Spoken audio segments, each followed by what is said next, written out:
Hello, I'm Amanda Walker and welcome to Inside America, the show that brings you insight and analysis of the biggest issues facing the United States right now. In today's episode, 4 years in, Ukraine remains locked in a grinding war of attrition with Russia. Vladimir Putin's full-scale invasion enters its fifth year with multiple peace efforts started, but no clear end in sight. Donald Trump says the fighting must stop by June, having previously promised to end it straight away. Let me just put it a nicer way. If I'm president, I will have that war settled in one day, 24 hours. The US has spent upwards of $175 billion helping Ukraine, but that funding has slowed. Coming up, we examine how long this can go on for. I think Putin has a limited period of time in which he can continue this. It's hard to say exactly how long that is. But if you look at more soldiers being killed on the battlefield every month than they can replace them with, well, that's not a sustainable position. And we speak to Ukrainians living in America as they grapple with the ongoing violence back home. Every night there is an attack that is more dangerous, more deadly than the one before. And so you worry then about your family and friends? Yeah, all the time. I worry about my family, I worry about my colleagues in Ukraine, I worry about all the people in Ukraine. That's our organization, that's what we do. We try to support them in this war. The number of Ukrainians living in the US has risen significantly since Russia's invasion, as many arrived here as refugees. They've been watching closely as the US responds to Russian attacks. While the official US position is, of course, in support of Ukraine, there have been moments where that position has felt vulnerable. So what are Ukrainians in the US thinking now?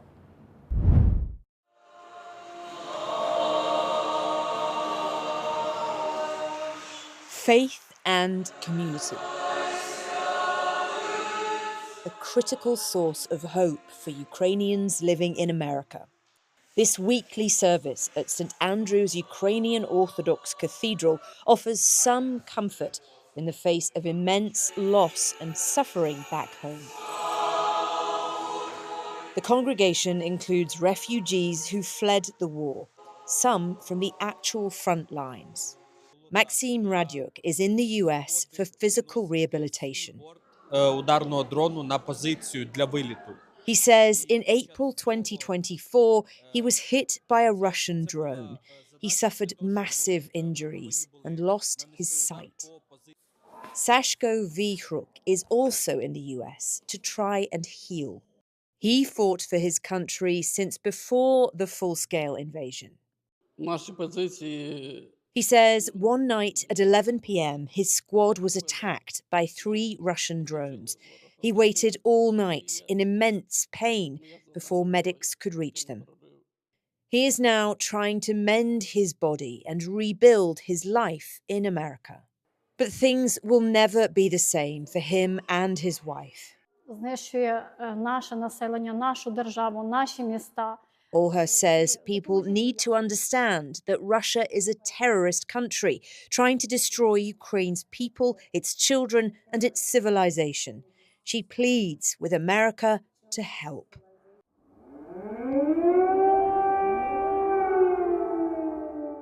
At the beginning of the full-scale invasion, the US mobilized with gusto, expressing both outrage and huge humanitarian support.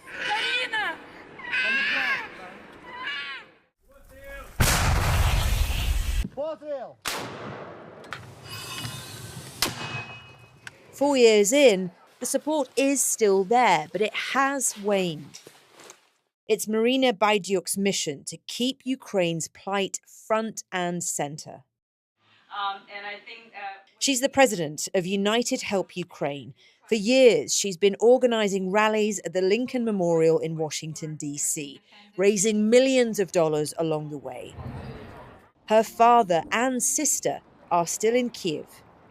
And since then, it's been really challenging 4 years now. And my family is feeling the same cold, no power, no electricity, no heat for days. It's been brutal winter in Ukraine, sub-zero temperatures. And I would say they're still lucky. My family, my sister has a power station, my father has a power station. That means they can plug it in when there is electricity, which is just imagine just a few hours a day you have electricity. Every night there is an attack that is more dangerous, more deadly than the one before. Marina's work was rewarded with top honours from Ukraine's leader. She says it was one of the best moments of her life. She has faith that President Zelensky can get Ukraine through this dark chapter. He's been the right leader from the beginning, especially from the beginning of the full-scale invasion when he was offered to escape. I don't need a ride, I need ammunition.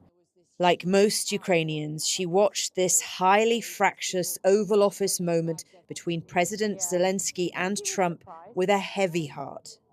From the very beginning of the war, you're not in a good position. You don't have the cards right now.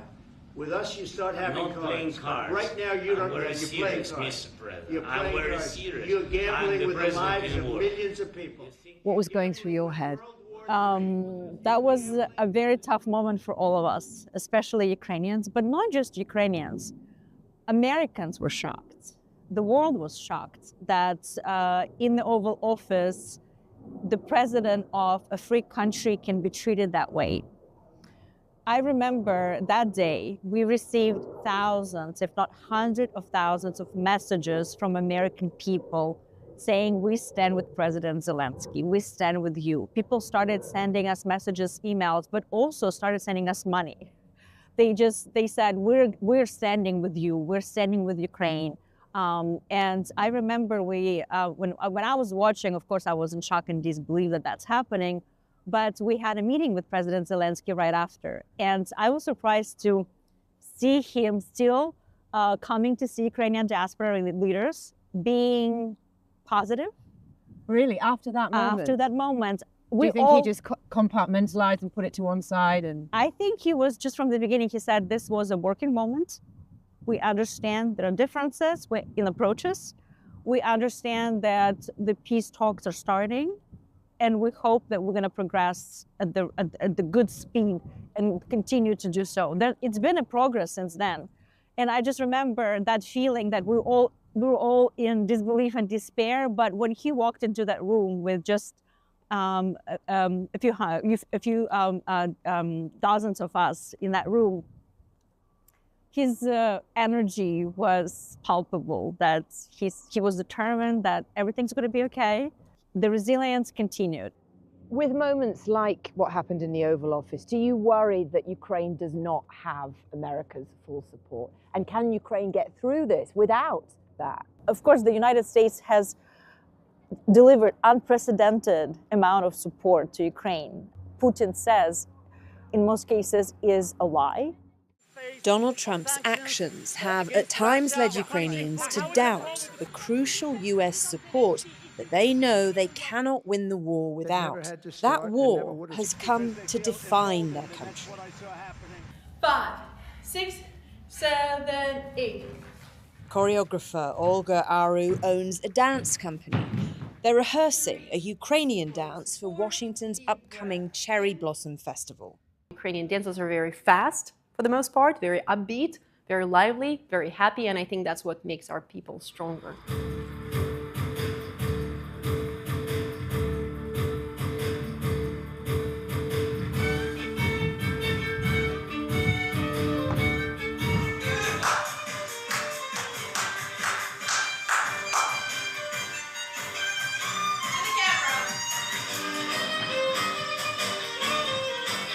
Olga wants the world to know there's more to her home country than anguish and suffering.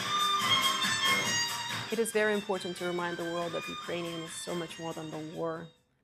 It's beautiful art, music, dance, history, culture, and I think one of the very significant examples of the human resilience right now during this power outages and horrific war and shelling is that people still live in their lives in Ukraine. You could see young guys playing soccer wearing the flashlights on their heads. You could see people doing like a random pop-up concerts on the little plazas, little squares at night, bringing their portable speakers and playing guitar. And I think just watching that, watching their strength, makes us stronger here and makes me want to create more art and share it with the world. Now, few people believed the war would last this long, even those with an inside track. Kurt Volker is a former US ambassador to NATO, and he was the US Special Representative for Ukraine under the first Trump administration. I wanted to get his take on why this situation has gone on for so long. So was Biden too slow on that? Oh, far too slow and far too grudging. And even 3 years in, at the end of the Biden administration, we were still telling the Ukrainians, don't fire anything inside of Russia. Can you imagine that you're being attacked in your country from the other side of the border and you're not allowed to hit back? That is insane. And that was U.S. policy under the Biden administration. Then I thought that President Trump, with his focus on ending the war, would have put pressure on Putin more swiftly. Additional sanctions, oil and gas pressure, in particular the markets where the money comes from, and lifting the restrictions on weapons for Ukraine. Paid for, of course. Europeans are buying them now. It's not American taxpayers. But there's no reason to have these restrictions on the type of weapons, the range of weapons, the use of weapons. Ukraine is defending itself, and yet we've left those in place. So it's surprising to me that we have let it go this long. You alluded to it there, Donald Trump saying that he would end this war on day one. Obviously, that hasn't happened. Yeah. But just talk us through what he has done. I'm thinking of Europe specifically because, Europe has stepped up. And that needed to happen, right? Yeah, I'm glad you framed the question that way because most people don't acknowledge that Trump has actually done a lot. The most important thing is that he has everybody talking about ending the war. If you remember back to the Biden administration, we were talking about supporting Ukraine for as long as it takes. And no one could tell you what it is. And there was no end to taxpayer support for Ukraine. It was just going to be an endless war. So President Trump has flipped that, and now everyone is focused on ending the war. Second, he has gotten Ukraine to agree publicly that they would accept a ceasefire in place and accept that Russia will occupy parts of Ukraine for a long time. Not recognized as Russian territory, which it should never be, but at least understood that it's going to be occupied for a long time, but we can have a ceasefire and move from there. That's a big step for Ukraine, a very big step. He's also gotten this U.S.-Ukraine Recovery Investment Fund in place, so-called minerals deal. This creates a shared economic interest in Ukraine's economic development, which is good. He has gotten European countries to agree to raise defense spending to 5% of GDP, which is very good for European security overall, but also good for Ukraine. He has gotten European countries to agree to deploy a force to Ukraine after a ceasefire, a so-called coalition of the willing would deploy to Ukraine to deter future Russian attacks. He has gotten lots of countries, together with Ukraine, to agree to security guarantees for Ukraine, again, to deter future Russian attacks after there's a ceasefire. So he has moved the needle on all of these things, except Putin's desire to wage this war.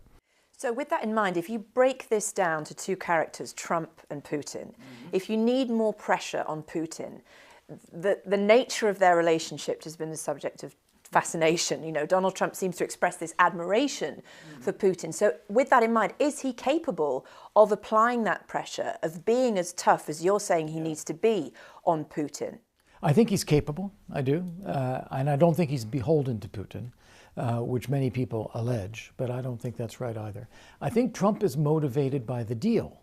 I think he wants to actually get an agreement with Putin because then it'll last, then you'll have sanctions, then you can go back into business and making money. And so this is where Trump really wants this to go. He's very reluctant to give up on that idea. And of course, Putin knows that. And so Putin exploits that desire on Trump to dangle deals, to say, oh, there'll be billions, there'll be trillions of dollars that we can make together once this war is over. But in order to get there, you have to pressure the Ukrainians to give us the territory. You have to get them to surrender. You have to make sure there's no security guarantees for Ukraine, and on and on and on. So Putin is using Trump's desire for a deal against him in order to create conditions that are better for Russia in waging the war. But as you said earlier, if Russia is struggling right now in lots of different ways, and the economy is obviously crucial, Putin is still not showing any signs of stopping here. How long can he go on for? What can stop him at this point? Yeah, I think Putin has a limited period of time in which he can continue this. It's hard to say exactly how long that is. But if you look at more soldiers being killed on the battlefield every month than they can replace them with, well, that's not a sustainable position. If you look at the economy, where they are facing high inflation and high interest rates now for a couple of years, that erodes people's purchasing power, their ability to buy houses, their confidence in the economy. That can't go on forever. And in fact, inflation is escalatory in that scenario. Oil and gas markets are moving away from Russian oil and gas. So I think that if we just have things the way they are, no additional pressure on Russia than is already there, he can probably do this for another year or two before he runs out of money and runs out of soldiers. But if we act decisively, as we have not done, but if we act decisively with secondary sanctions targeting the Kremlin's finances and making sure that Ukraine has what it needs to blunt Russia's attacks even better, I think that timeline can be shortened, maybe even shortened to as much as this year. And to be clear, I don't believe there will ever be a peace deal. Putin will never accept a sovereign and independent Ukraine. But I think we can get a ceasefire. And if we do, then people stop dying, and we can then put in place mechanisms to deter new attacks. And Russian spending, what about US spending? I think 5 major bills over the past 4 years, $175 billion. It's a big burden on taxpayers, more on Europe now. But how much of a hard sell is this going to be? Because this keeps going. Essentially, you're committed to an open-ended war at the moment. That's a tough sell for the American taxpayer. You're right about that. An open-ended war is something no one is interested in. Nobody would support that. So we have to actually favor an end of the war and say, this is what we're going to do. Is that why the June deadline is coming in? Is that as much for voters as it is for Ukraine and Russia? You know, President Trump had a 1-day deadline, a 100-day deadline, a 6-month deadline, 2-week deadline, 2-week deadline. Loves a deadline. This is another deadline. So I think this is just to try to create pressure. But until you're actually willing to apply pressure, it's not going to end the war. This is one thing where I disagree with President Trump. He believes that the key to ending the war is Ukraine conceding territory. That's not true. Putin will continue the war even after that. The key to ending the war is changing the incentives for Putin. He needs to see that it is too costly for him in terms of lives and money and sustainability of the Russian state to continue the war. And that he doesn't see right now. There is a huge platform of support for more pressure on Putin if Trump chooses to go that way. Former NATO ambassador Kurt Volker there. So for 4 years, the world has witnessed intense fighting, destruction of infrastructure, a profound humanitarian crisis and mass displacement of Ukrainians. And it's not letting up. The Trump administration is coming under increasing pressure to end it. There are plenty of ideas about what a ceasefire might look like, but are they realistic? Joining us to discuss are our panelists, Donald Jensen, a former US diplomat in Moscow and Russian foreign policy expert, and Fred Fleitz, former US official at the National Security Council and US national security expert. Fred, let me start with you. The broad view is that Putin is playing for time. That's something that Donald Trump has even admitted. How can you have meaningful peace negotiations with that in mind? Well, it's great to be here. First of all, there were no peace negotiations before Trump was elected. And I think he's finding that peacemaking is very difficult and it's time consuming. And there's no question that Putin does not want peace right now. But this process, I think, is making slow progress. There's been 2 trilateral meetings recently. There is a framework agreement for a security assurance package between the U.S. and Ukraine, but we're not going to get there without substantially more pressure on Russia. There has to be substantial economic pressure, energy pressure, and we need the help of Europe. Europe has to stop buying Russian energy. Europe has to pressure India and China to stop buying energy from Russia. Yeah, pressure on Putin is something that Kurt Volker also said needs to happen. Is Donald Trump going to do that, do you think? Yeah, I would agree with Fred that the Trump administration deserves a great deal of pressure, a great deal of praise, not the pressure, the praise, for getting the process on a peace track. The problem is we're bogged down. I'm not at all hopeful that we'll come to some kind of understanding on this incredibly complicated process anytime soon. And I do think Putin and the Kremlin are dragging it out, hoping that the West will crack, or that the Ukrainian society will crack, or the Ukrainian military will crack. I do not think that's likely. And President Trump, we know, deal maker in chief, wants a deal, is convinced that Putin will go for a deal. What should that deal look like? Well, I think there's going to have to be an agreement where we get an immediate ceasefire. I don't think the territorial issues will be resolved easily. My colleague, General Keith Kellogg, the former Ukraine Special Envoy, we wanted to freeze the conflict in place and start long-term negotiations in a situation that would be similar to the Korean armistice. I think that's probably the best that we can get. There will be a lot of issues that have to be resolved later. I hope that's what they're focusing on. And 4 years into this, what is the single biggest assumption, do you think, that Washington got wrong about this whole situation from the start? Well, I think one of the fundamental problems, which is rarely talked about, is that we are mirror imaging our own view of what a deal would be, what negotiations would be.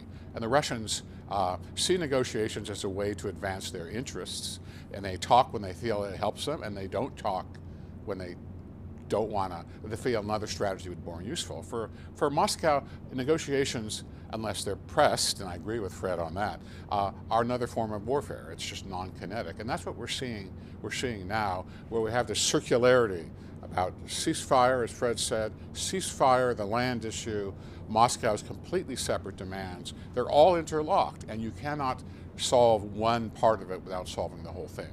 And Fred, let's talk a bit about US support over the time since the full-scale invasion. How would you describe the general arc of that support? We would not be here if it wasn't for Joe Biden. By demonizing Putin, by isolating Putin, we're driving him into the arms of China, and I think that Trump underestimated how bad U.S.-Russia relations were when he became president. That Putin was Biden once compared Putin to Hamas. And I think that made this a much bigger lift than it would have been. I think if the U.S. understood Putin's paranoia about Ukraine moving closer to the West, his paranoia about NATO membership, this could have been avoided. But Biden didn't do that. European leaders didn't do that. So Trump has to counter that also. European leaders aren't helping. They should be helping us by trying to engage with Putin, to try to get Putin to negotiate. But I think demonizing Putin, pushing him into the arms of China, is very, very dangerous for global security. Does engaging Putin, though, give him more of an opportunity to play the US? Well, I mean, what other choice do we have? We're either going to go to war with Putin or we're going to deal with him diplomatically. We're not going to go to war with Russia. We have to find a way to negotiate with him. And we know the solution to end this war will be far less than perfect. I mean, in a perfect world, Putin would be put on trial for war crimes. Every inch of Ukraine would be given back. We know that's not going to happen. We have to get the best solution possible to stop the killing. Stopping the killing has always been Trump's priority. Donald, did Biden mess this up? My problem with Biden is the drip, drip, drip of weapons sales by system, by domestic pressure in Washington. I think that was very counterproductive. There were several times in the past 4 years where Russia could have been broken, not only that so-called offensive a few years ago, but in other ways as well. My problem with the Trump approach is we're going drip, drip, drip on the diplomatic front. It's sort of the if you forgive a technical word, the non-kinetic version of that. And I don't think, it's like boiling a frog. You can turn it up a little bit, a little bit, a little bit, and that may in the end get the U.S. a sovereign, independent Ukraine and so forth, as we all want, but it's going to be much more difficult than we push Putin harder, I think. And in that extent, I would agree with Fred. And this idea of a war of attrition, I mean, could this ultimately be the thing that ends this war? You talked about it, Donald, a huge loss of life of Russian soldiers. I mean, how long can that sustain itself? Well, Is that going to be ultimately what stops it? My personal view, talking to a lot of people who follow this closely, is that they can last a long time. The problem is continuing to procure bodies. And now, according to President Zelensky, and I believe him, the replacement ability is less and less and less. So the Russians do not have the manpower to expand the war on another front. The Russians are struggling to do that, and they're struggling economically to support that, because with a 30% or so of the national budget devoted to war and arms procurement and all those other things, Putin is really locked into a position where if he backs off, he's got incredible economic disruption at home. Fred, what would running out of military steam look like? Well, I agree with that, but I think Ukraine has a bigger manpower problem. They will run out of troops first. We're not near that point right now. I think right now we're looking at a war of attrition between both sides with enormous losses, very high losses on the Russian side. I think the Russians can pull troops from remote areas of Russia, so the people in Moscow and St. Petersburg, they're not aware of the toll that the war is taking on their people. But I am concerned Ukraine is eventually going to run out of troops. So the time is running down. That's why I'm hoping that we can put this economic pressure on Russia right now. And final one-word answer, if you don't mind, from both of you. June deadline, yes or no? I don't think the deadline will stick. No. Okay. Well, maybe not, no. Okay, all right, got it. Thank you both so much for your time. Really interesting conversation. So, the war continues and negotiations continue. We're certainly going to be watching this story in the weeks, months, hopefully not years to come. That's it for this week's show. Thank you for watching. Do join us next time on Inside America.